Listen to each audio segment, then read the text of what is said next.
অবশেষে অস্ট্রেলিয়া সফরে যাচ্ছে বাংলাদেশ। আইসিসির এফটিপিতে দীর্ঘদিন ধরে আটকে থাকার পর শেষ পর্যন্ত বাংলাদেশকে টেস্ট সিরিজের জন্য আমন্ত্রণ জানিয়েছে ক্রিকেট অস্ট্রেলিয়া। প্রায় 2 যুগ পর সাদা পোশাকের বাংলাদেশ দলকে দেখা যাবে অজি ভূমিতে। 2 ম্যাচের সিরিজ খেলতে অগাস্টের প্রথম সপ্তাহে তাসমান সাগর পারের দেশে যাবে নাজমুল হোসেন শান্তর দল।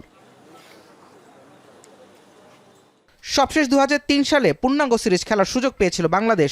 এই দফায় অবশ্য খেলা হবে শুধুই টেস্ট। 13 আগস্ট ডারউইনে শুরু হবে সিরিজের প্রথম টেস্ট, আর 22 আগস্ট ম্যাককেতে হবে সিরিজের দ্বিতীয় টেস্ট।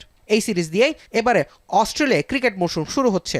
ডারউইনে 2004 সালের পর প্রথমবার দেখা যাবে টেস্ট ম্যাচ, আর ম্যাককে স্টেডিয়ামের টেস্ট অভিষেকই হবে বাংলাদেশের এই সিরিজ দিয়ে।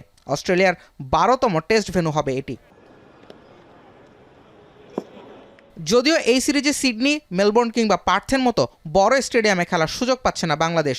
দর্শক আগ্রহ এবং ম্যাচের দৈর্ঘ্য বিবেচনা করে এমন সিদ্ধান্ত নেওয়া হয়েছে বলেই ধারণা।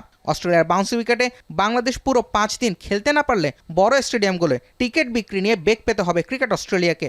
ঝুঁকি এড়াতে তাই ডারউইন কিংবা ম্যাককে স্বাগতিকদের জন্য বড় সুযোগ।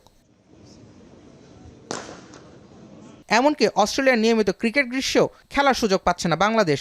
যদিও ক্রিকেট অস্ট্রেলিয়া বলছে আন্তর্জাতিক সূচির সঙ্গে মানিয়ে নিতে এখন থেকে গ্রীষ্মের বাইরেও টেস্ট খেলতে চায় তারা, যা শুরুটা হবে বাংলাদেশের বিপক্ষে সিরিজ দিয়ে। জুবায়ের আহমেদ, এখন। 72 ঘন্টা ময়েশ্চার লক সমৃদ্ধ লিলি বডি ওয়াশ। শিয়া বাটারের গুডনেস স্কিন রিপেয়ার করে রাখে সফট ও গ্লোয়িং।